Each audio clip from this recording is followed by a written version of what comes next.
तुझको ही खा जाएगा। ओ कुल कलंकी, क्यों बातें बनाकर अपनी मृत्यु को निमंत्रण दे रहा है? धनुष को तोड़कर मैं फिर तेरे सर को तोड़ूंगा। संभल जा नीच बाणासुर, तुझे जीवित न छोड़ूंगा। रोक सके मुझे कोई ऐसा नजर नहीं आता है। संभल जाओ सभा वालों, धनुष रावण उठाता है।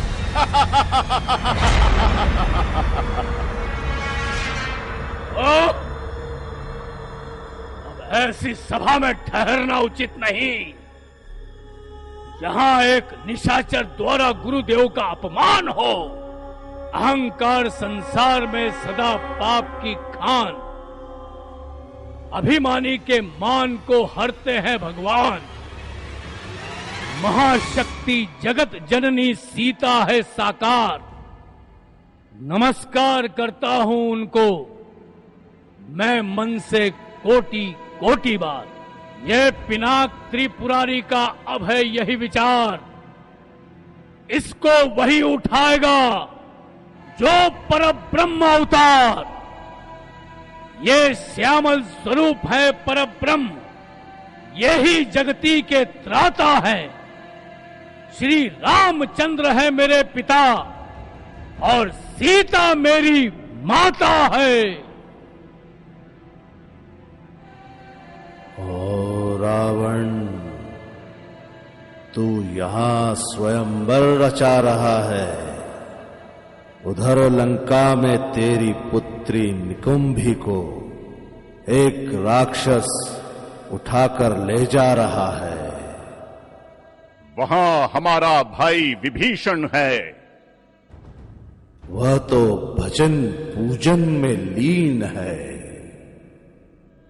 कोई बात नहीं, वहां हमारा भाई कुंभकर्ण है। वह सो रहा है। अरे हां, याद आया, वहां हमारा पुत्र मेघनाद है। वह देवताओं से युद्ध में व्यस्त है। तब तो हमें ही जाना होगा, किंतु लंकापति की एक बात सबको स्मरण रहे। हम आज नहीं तो कल सीता को लंकापुरी अवश्य ले जाएंगे।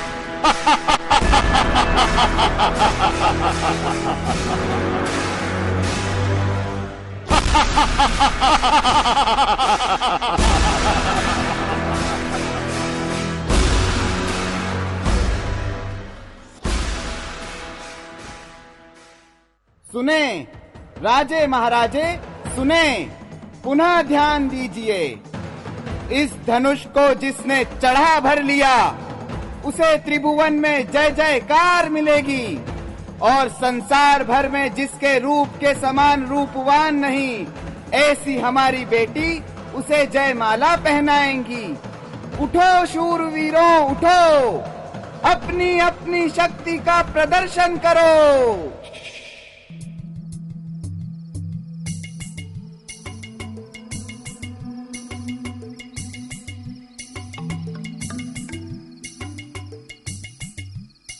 जय धनुष है।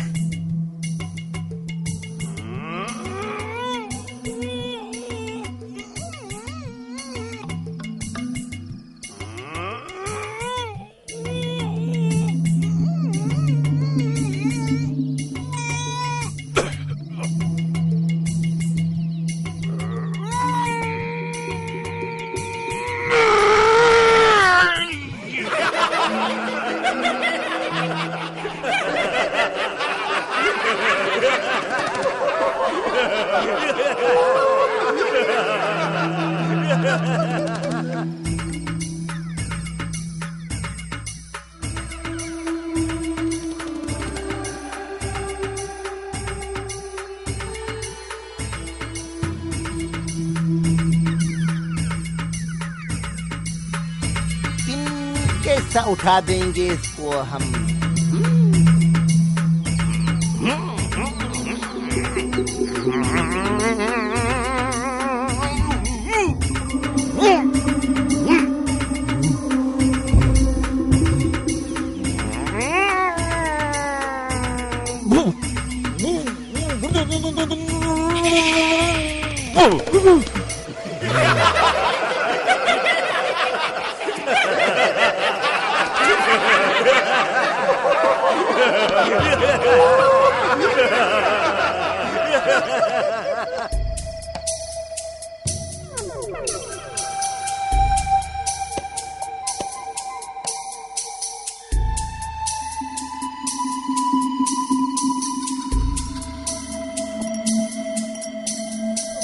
हाय, ये धनुष है।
ये धनुष हमारे बाएं हाथ का खेल है। हई, हई, हई,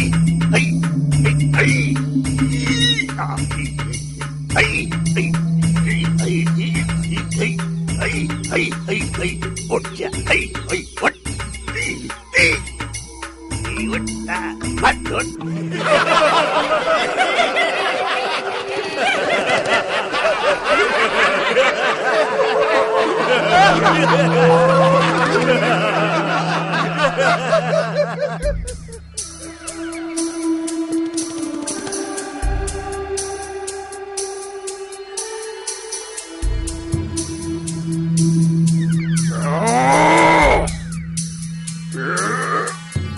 बहुत भारी है।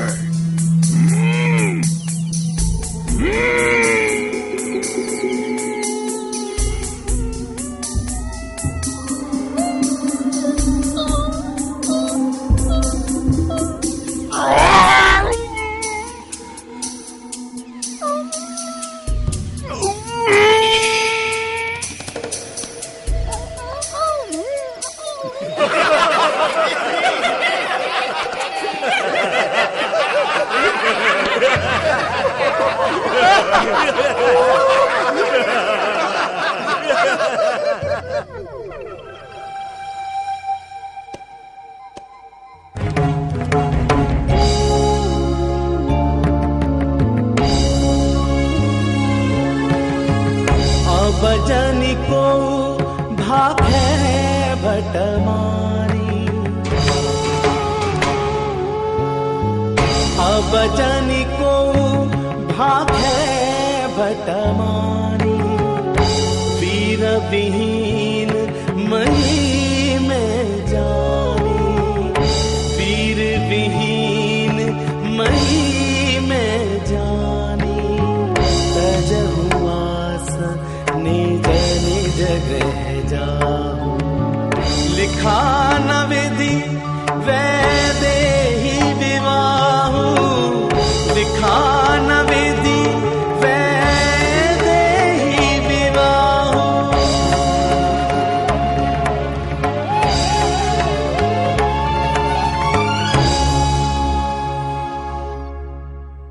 द्वीप द्वीप से, खंड खंड से हमारी प्रतिज्ञा सुनकर आप राजे महाराजे यहाँ आए हैं।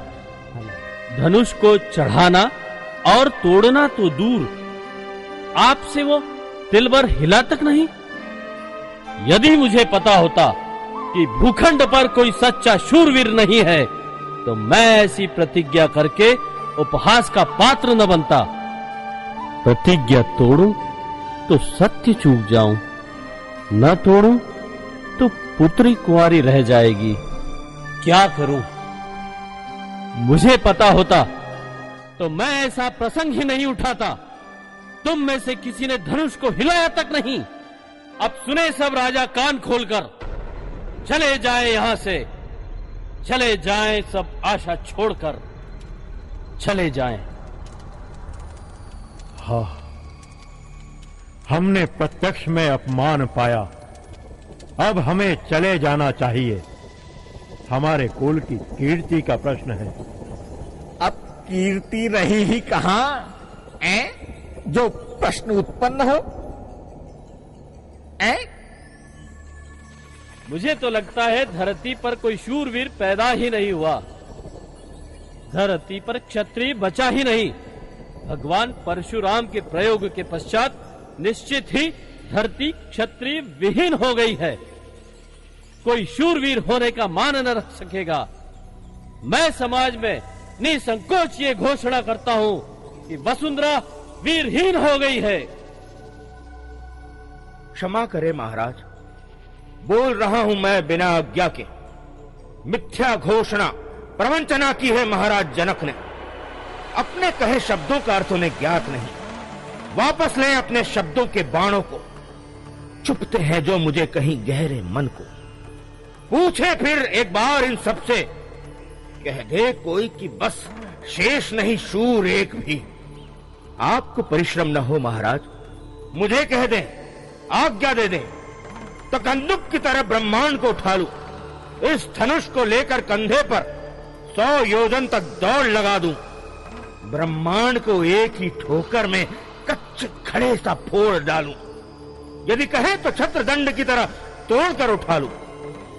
आपके प्रताप से, आपके बल से जो आप कहें और न कर पाऊं मैं, तो आज इसी क्षण से त्याग धनुष बाण को धारण नहीं करूंगा दोबारा।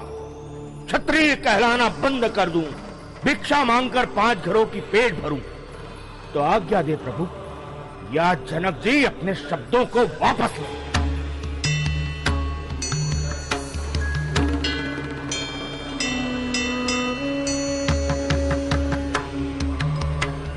सौमित्र के शब्दों के गरज से आज ब्रह्मांड भी कांप रहा है। सिंहासन डोल रहे हैं। देखो, 2 नहीं हिल रहे, एक रामचंद्र, दूसरा धनुष। प्रभु, क्रोध आवेश में मैं इतना लाल हो गया हूं और आप अब भी चुप बैठे हैं। बताइए, आप चुप क्यों हैं? पहले होती पूरब दिशा लाल, पहले होती मेघ गर्जना घन घोर, तब उदित होता सूरज लाल और बरसती घटा घन घोर। जागेगा ना चेतन जब तक, करेगा कौन हिस्से जड़ के।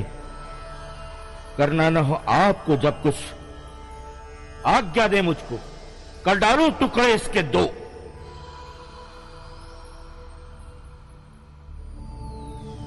लखन, गुरु परंपरा तो हृदय में रखो। गुरु की आज्ञा की प्रतीक्षा करो। धैर्य धरो सौमित्र। राघव बेटे, उठो और धनुष को तोड़ दो। गुरुदेव, धनुष चढ़ाना ही स्वयंवर का संकल्प है। नहीं पुत्र राघव, ये धनुष अहंकार का रूप है। इसे तोड़ ये जग पर प्रकट करो। जब तक अहंकार न टूटे, भक्ति रूपी जानकी नहीं मिल सकती। उसका मिलन ईश्वर से नहीं हो सकता। पुत्र राघव, धनुष तोड़ दो, मेरी आज्ञा है। जो आज्ञा गुरुदेव।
भगवान शिव, हे अम्बे गौरी, मुझ पर स्नेह कर धनुष का भार कम करो।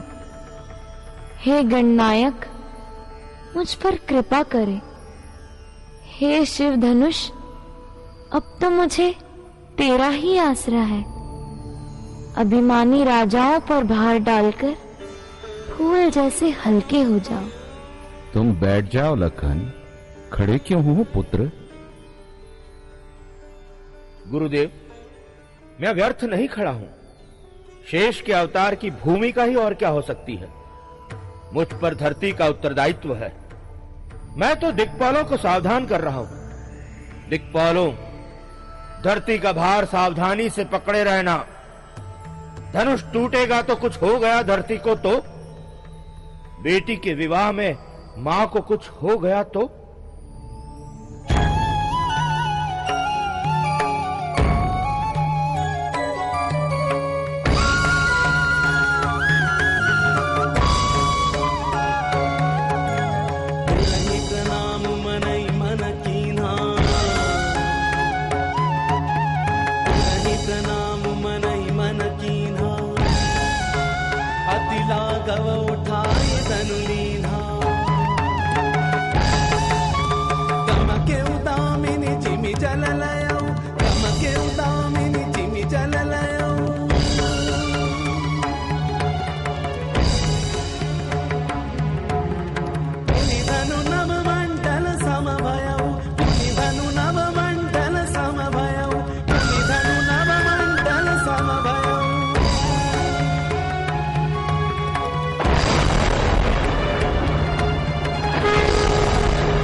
ये ब्रह्म के सिवा और किसी का काम नहीं।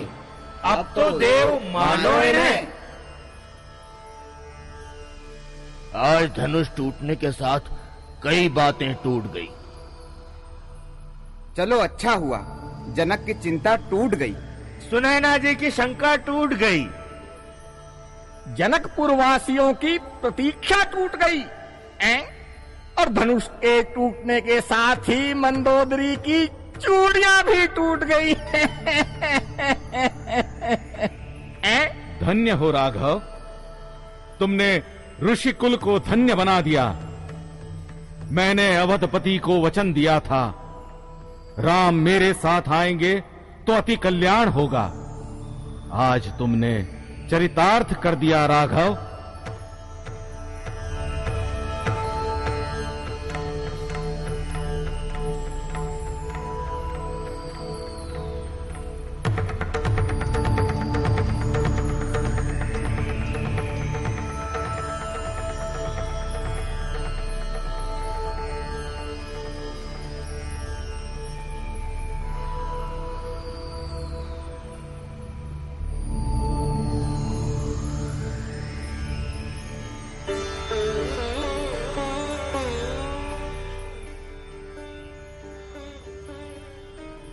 वैदेही, अब जयमाला उनके गले में पहना दो। जानकी, पहना दो ना। राम जी कब से मस्तक नीचे किए खड़े हैं, अब पहना भी दो। अब चुप रहो तुम, अब तो सब वैदेही के हाथ में है। वाटिका में जो तुमने कहा हमने किया, लेकिन अब सब हमारे हाथ में है। देवी, ये कब से खड़े हैं झुककर, अब तो माला पहना दो। इतना विलंब क्यों?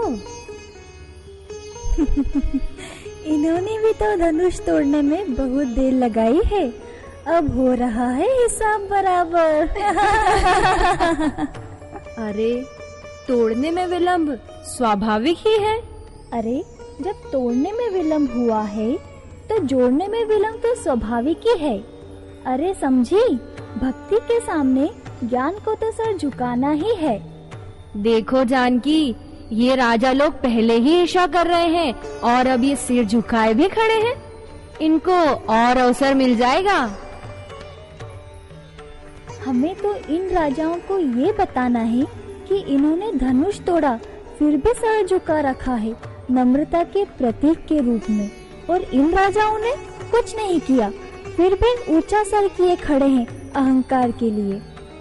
हमें तो ये बताना है इन्हें कि अहंकार क्या है और नम्रता क्या है।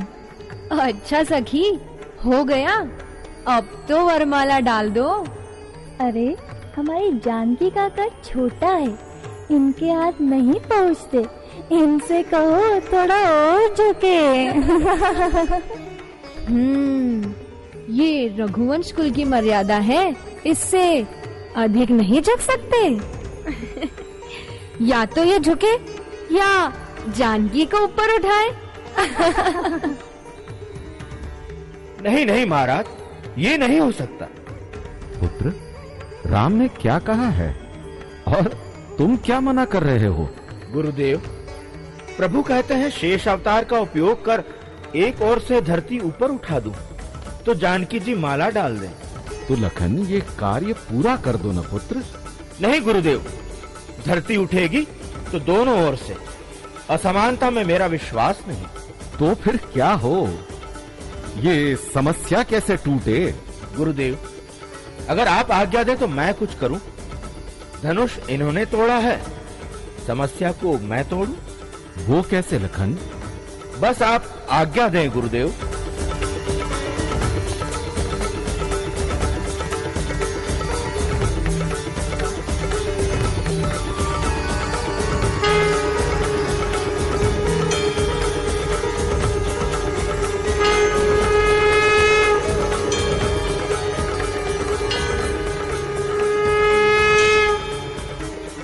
लखन, तुमने मुझे पराजित करवा दिया।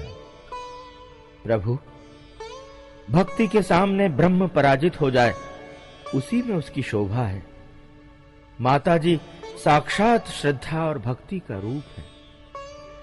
जानकी, श्री राम के चरण स्पर्श करो। जानकी ये सोच रही है कि चरण स्पर्श तो करें, किंतु कहीं अहिल्या जैसा न हो जाए।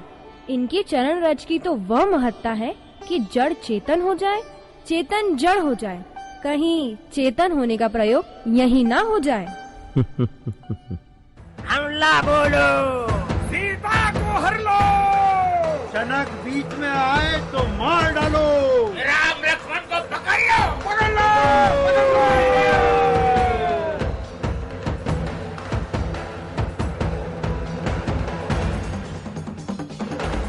क्या सोच रहे हो लखन? गुरुदेव, मन में तो आता है कि इन अभिमानी राजाओं को यही समाप्त कर दूं, किंतु सोचता हूं आज सीता जी सुहागन हो रही हैं। इन राजाओं की रानियां आज अभागन न हो, अन्यथा तो।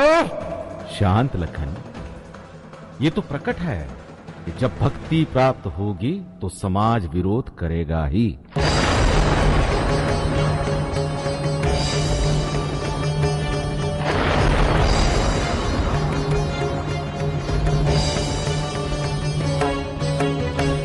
अवसर सुन सेव धनु भंगा,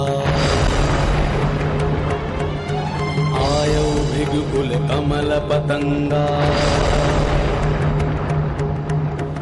अवसर सुन सेव धनु भंगा, आयो भृगुकुल कमल पतंगा।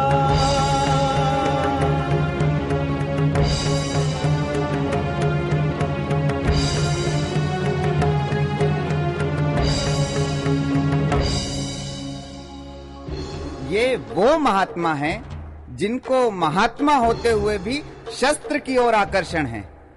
इनका सोचना यह था कि शस्त्र के बिना समाज का सुधार नहीं हो सकता।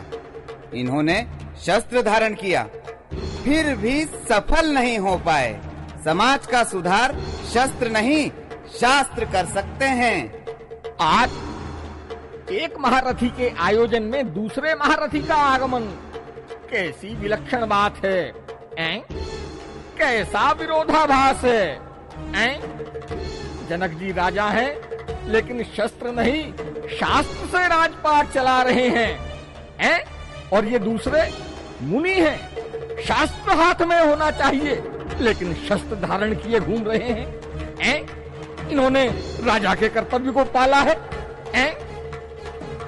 पुत्र राम, लखन, इन्हें प्रणाम करो।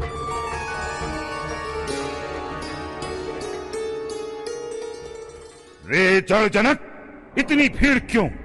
किससे पूछकर तूने क्षत्रियों को एकत्रित किया है? तुझे ज्ञात नहीं, धरती के किसी भी छोर पर क्षत्रियों को एकत्रित करने के लिए मेरी स्वीकृति लेनी ही होती है। महाराज, जानकी के भविष्य के निर्णय के लिए ये शिव धनुष यज्ञशाला में रखा गया था। प्रतिज्ञा ये थी कि जो इस शिव धनुष को भंग करेगा वही जानकी को ब्याहेगा।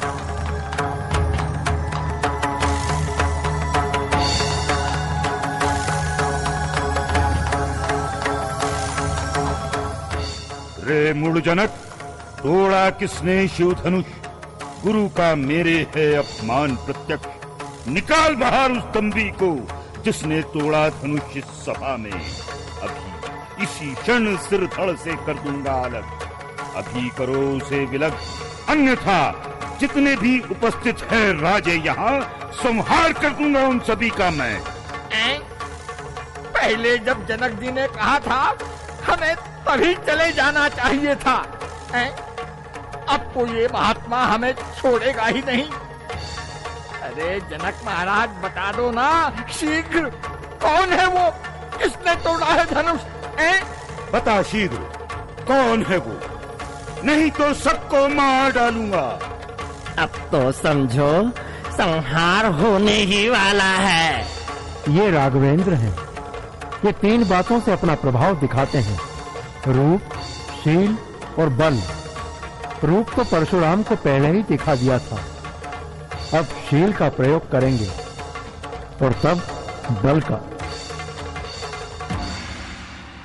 नाथ, मैं आपको नाथ स्वीकार करता हूं।